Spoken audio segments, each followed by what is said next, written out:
Vermont Supreme Court Chief Justice sounding the alarm about the future of American democracy. For this week's episode of the 802 News podcast, he joins host Mark Johnson to air his concerns about the Trump administration. Let's take a listen.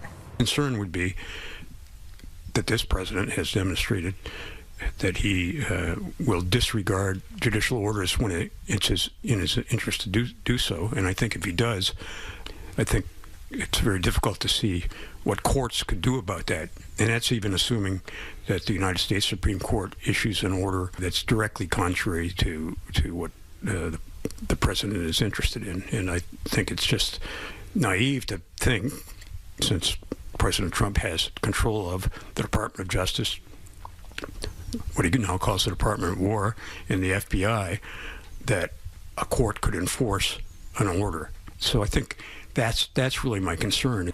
Mark joins us now. Thanks for being here.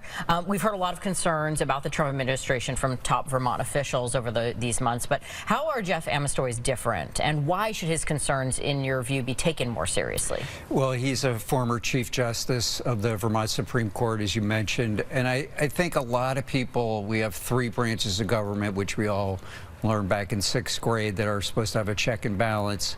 And I think, you know, a lot of people are viewing the judiciary as being the one leg of the three-legged stool that may be able to curb some of the excesses that many people see in Donald Trump amassing presidential power. Congress is largely Republican, mostly doing what Donald Trump wants. And I think people look at the judiciary as being really the independent body that can put the brakes on. And I think the other reason why Jeff Amestoy is a person of great credibility, he is a Republican. He is somebody who is not an alarmist. And, you know, he at one point expressed to me, he said his concern level is at a 9 out of 10. And I heard that loud and clear.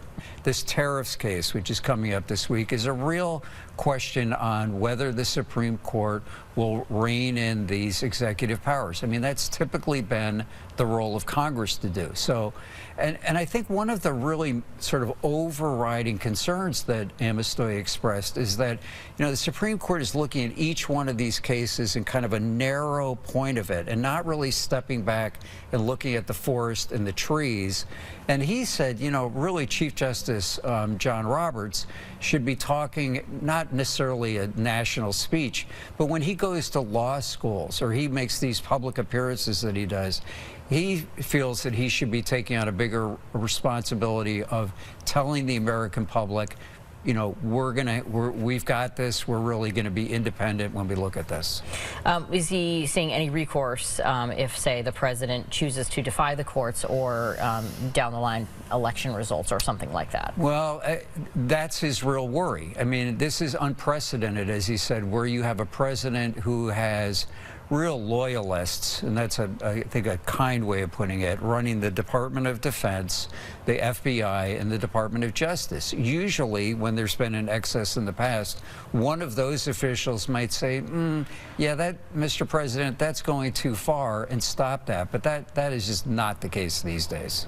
You can hear the full conversation in the 802 News podcast that's on our website or wherever you get your podcasts. Mark, thanks for joining us. Thank you.